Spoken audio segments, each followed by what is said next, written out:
Great Expectations, by Charles Dickens. Chapter 4. I fully expected to find a constable in the kitchen, waiting to take me up. But not only was there no constable there, but no discovery had yet been made of the robbery. Mrs. Joe was prodigiously busy in getting the house ready for the festivities of the day, and Joe had been put upon the kitchen doorstep to keep him out of the dustpan, an article into which his destiny always led him sooner or later, when my sister was vigorously reaping the floors of her establishment. "And where the deuce have you been?" was Mrs. Joe's Christmas salutation, when I and my conscience showed ourselves. I said I had been down to hear the carols. "Ah, well," observed Mrs. Joe. "you might have done worse." Not a doubt of that, I thought. "Perhaps if I warn't a blacksmith's wife, and, what's the same thing, a slave with her apron never off, I should have been to hear the carols," said Mrs. Joe. "I'm rather partial to carols myself, and that's the best of reasons for my never hearing any." Joe, who had ventured into the kitchen after me, as the dustpan had retired before us, drew the back of his hand across his nose with a conciliatory air, when Mrs. Joe darted a look at him, and, when her eyes were withdrawn, secretly crossed his 2 forefingers, and exhibited them to me, as our token that Mrs. Joe was in a cross temper. This was so much her normal state, that Joe and I would often, for weeks together, be, as to our fingers, like monumental crusaders as to their legs. We were to have a superb dinner, consisting of a leg of pickled pork and greens, and a pair of roast stuffed fowls. A handsome mince pie had been made yesterday morning, which accounted for the mincemeat not being missed, and the pudding was already on the boil. These extensive arrangements occasioned us to be cut off unceremoniously in respect of breakfast. "For I an't," said Mrs. Joe, "I an't a-going to have no formal cramming and busting and washing up now, with what I've got before me, I promise you." So we had our slices served out, as if we were 2,000 troops on a forced march, instead of a man and boy at home, and we took gulps of milk and water, with apologetic countenances, from a jug on the dresser. In the meantime, Mrs. Joe put clean white curtains up, and tacked a new flowered flounce across the wide chimney to replace the old one, and uncovered the little state parlour across the passage, which was never uncovered at any other time, but passed the rest of the year in a cool haze of silver paper, which even extended to the 4 little white crockery poodles on the mantel-shelf, each with a black nose and a basket of flowers in his mouth, and each the counterpart of the other. Mrs. Joe was a very clean housekeeper, but had an exquisite art of making her cleanliness more uncomfortable and unacceptable than dirt itself. Cleanliness is next to godliness, and some people do the same by their religion. My sister, having so much to do, was going to church vicariously. That is to say, Joe and I were going. In his working clothes, Joe was a well-knit, characteristic-looking blacksmith. In his holiday clothes, he was more like a scarecrow in good circumstances than anything else. Nothing that he wore then fitted him, or seemed to belong to him, and everything that he wore then grazed him. On the present festive occasion, he emerged from his room, when the blithe bells were going, the picture of misery, in a full suit of Sunday penitentials. As to me, I think my sister must have had some general idea that I was a young offender, whom an accoucheur policeman had taken up on my birthday, and delivered over to her, to be dealt with according to the outraged majesty of the law. I was always treated as if I had insisted on being born, in opposition to the dictates of reason, religion, and morality, and against the dissuading arguments of my best friends. Even when I was taken to have a new suit of clothes, the tailor had orders to make them like a kind of reformatory, and on no account to let me have the free use of my limbs. Joe and I going to church, therefore, must have been a moving spectacle for compassionate minds. Yet, what I suffered outside was nothing to what I underwent within. The terrors that had assailed me whenever Mrs. Joe had gone near the pantry, or out of the room, were only to be equalled by the remorse with which my mind dwelt on what my hands had done. Under the weight of my wicked secret, I pondered whether the church would be powerful enough to shield me from the vengeance of the terrible young man, if I divulged to that establishment. I conceived the idea that the time when the banns were read, and when the clergyman said, "Ye are now to declare it," would be the time for me to rise and propose a private conference in the vestry. I am far from being sure that I might not have astonished our small congregation by resorting to this extreme measure, but for its being Christmas Day, and no Sunday. Mr. Wopsle, the clerk at church, was to dine with us, and Mr. Hubble, the wheelwright, and Mrs. Hubble, and Uncle Pumblechook, Joe's uncle, but Mrs. Joe appropriated him, who was a well-to-do corn-chandler in the nearest town, and drove his own chaise cart. The dinner hour was 1:30. When Joe and I got home, we found the table laid, and Mrs. Joe dressed, and the dinner dressing, and the front door unlocked. It never was at any other time, for the company to enter by, and everything most splendid, and still not a word of the robbery. The time came, without bringing with it any relief to my feelings, and the company came. Mr. Wopsle, united to a Roman nose and a large, shining, bald forehead, had a deep voice, which he was uncommonly proud of. Indeed, it was understood among his acquaintance that if you could only give him his head, he would read the clergyman into fits. He himself confessed that if the church was thrown open, meaning to competition, he would not despair of making his mark in it. The church not being thrown open, he was, as I have said, our clerk. But he punished the amens tremendously, and when he gave out the psalm, always giving the whole verse, he looked all round the congregation first, as much as to say, "You have heard my friend overhead, oblige me with your opinion of this style." I opened the door to the company, making believe that it was a habit of ours to open that door, and I opened it first to Mr. Wopsle, next to Mr. and Mrs. Hubble, and last of all to Uncle Pumblechook. N.B. I was not allowed to call him uncle, under the severest penalties. "Mrs. Joe," said Uncle Pumblechook, a large, hard-breathing, middle-aged, slow man, with a mouth like a fish, dull staring eyes, and sandy hair standing upright on his head, so that he looked as if he had just been all but choked, and had that moment come to. "I have brought you, as a compliment of the season, I have brought you, mum, a bottle of sherry wine, and I have brought you, mum, a bottle of port wine." Every Christmas Day he presented himself as a profound novelty, with exactly the same words, and carrying the 2 bottles like dumb-bells.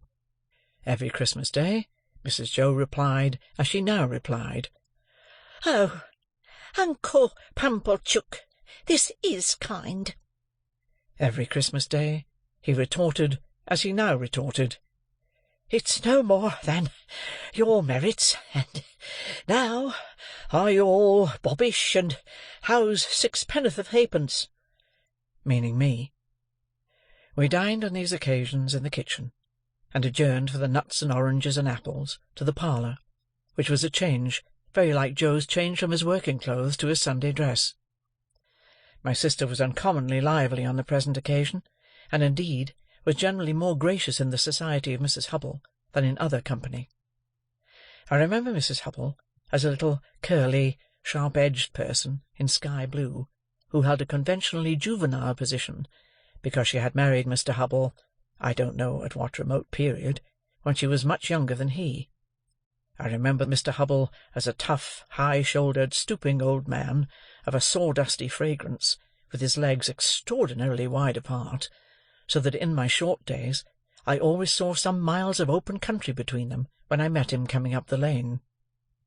Among this good company, I should have felt myself, even if I hadn't robbed the pantry, in a false position. Not because I was squeezed in at an acute angle of the tablecloth, with the table in my chest, and the Pumblechookian elbow in my eye, nor because I was not allowed to speak, I didn't want to speak, nor because I was regaled with the scaly tips of the drumsticks of the fowls, and with those obscure corners of pork of which the pig, when living, had had the least reason to be vain. No, I should not have minded that, if they would only have left me alone. but they wouldn't leave me alone. They seemed to think the opportunity lost, if they failed to point the conversation at me every now and then, and stick the point into me. I might have been an unfortunate little bull in a Spanish arena. I got so smartingly touched up by these moral goads. It began the moment we sat down to dinner. Mr. Wopsle said grace with theatrical declamation, as it now appears to me something like a religious cross of the ghost in Hamlet with Richard III, and ended with the very proper aspiration that we might be truly grateful, upon which my sister fixed me with her eye, and said in a low, reproachful voice, "Do you hear that? Be grateful." "Especially," said Mr. Pumblechook, "be grateful, boy, to them which brought you up by hand." Mrs. Hubble shook her head, and contemplating me with a mournful presentiment that I should come to no good, asked, "Why is it that the young are never grateful?" This moral mystery seemed too much for the company, until Mr. Hubble tersely solved it by saying, "Naturally wishes." Everybody then murmured, "True," and looked at me in a particularly unpleasant and personal manner.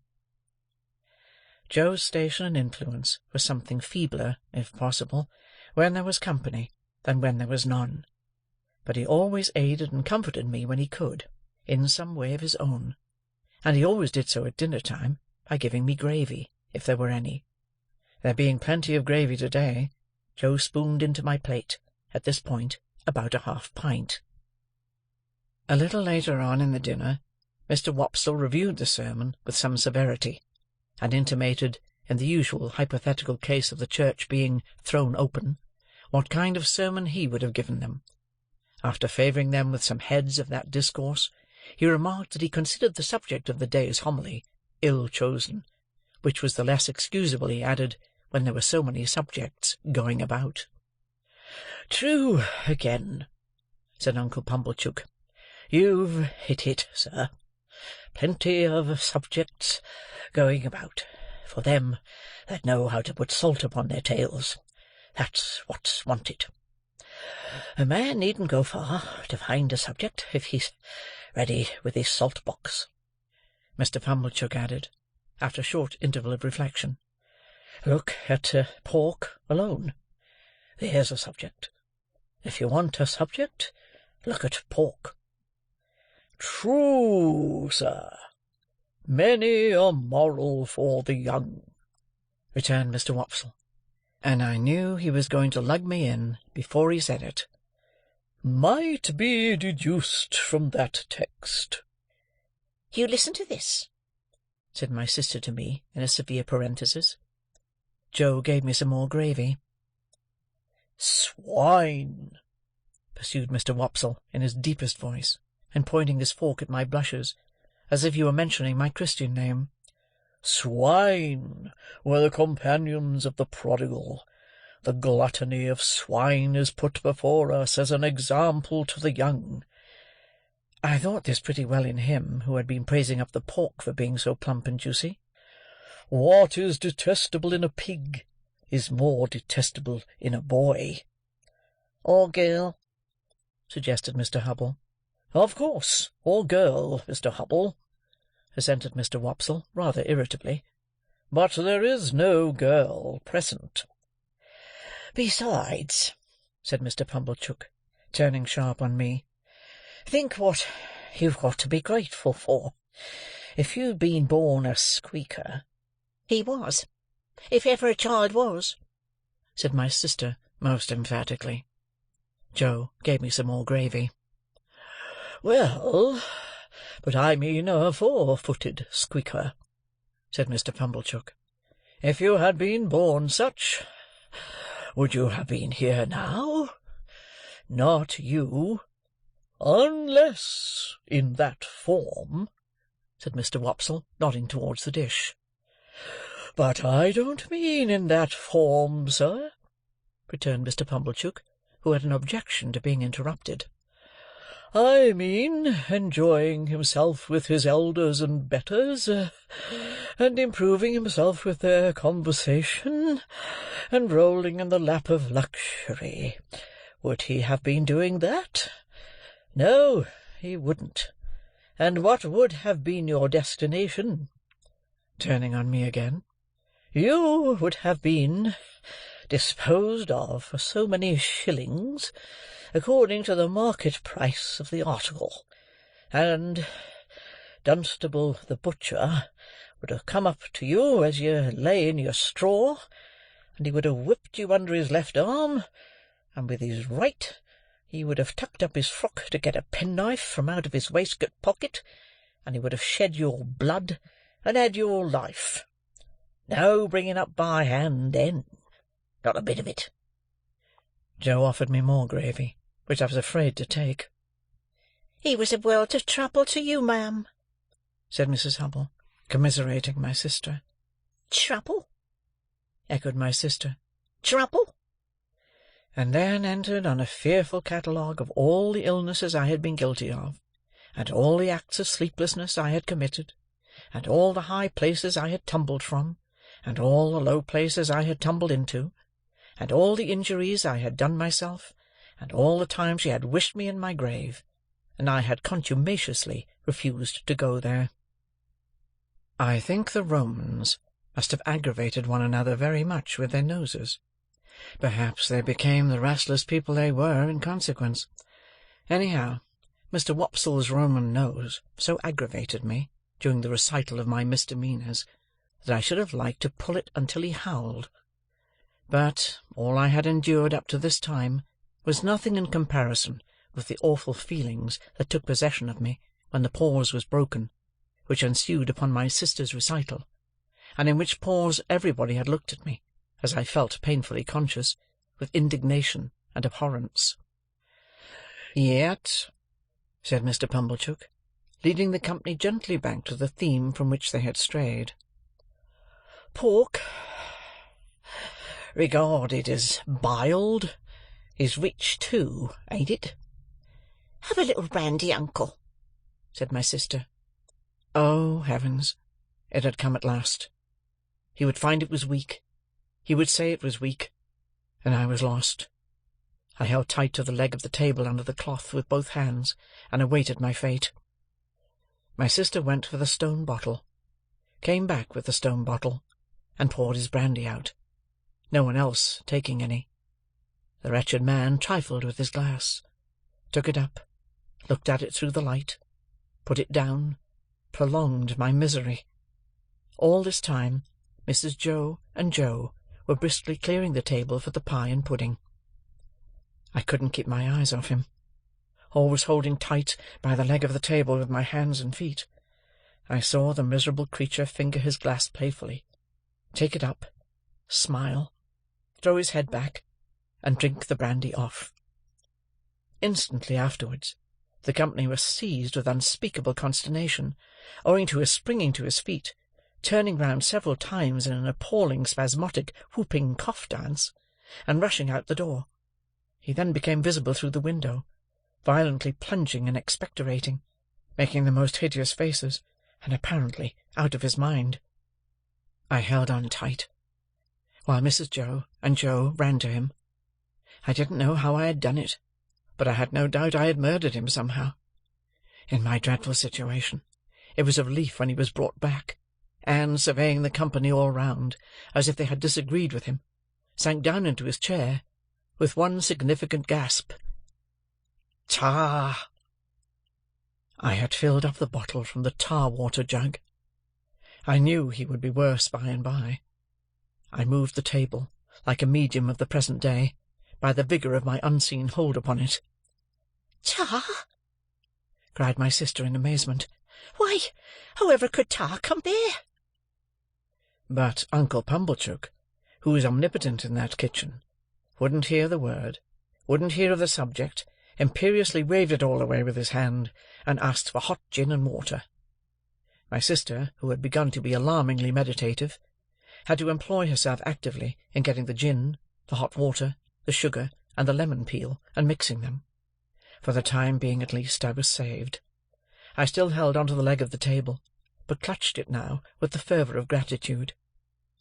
By degrees, I became calm enough to release my grasp and partake of pudding. Mr. Pumblechook partook of pudding. All partook of pudding. The course terminated, and Mr. Pumblechook had begun to beam under the genial influence of gin and water. I began to think I should get over the day, when my sister said to Joe, "Clean plates. Cold." I clutched the leg of the table again immediately, and pressed it to my bosom, as if it had been the companion of my youth and friend of my soul. I foresaw what was coming, and I felt at this time I really was gone. "You must taste," said my sister, addressing the guests with their best grace. "You must taste, to finish with.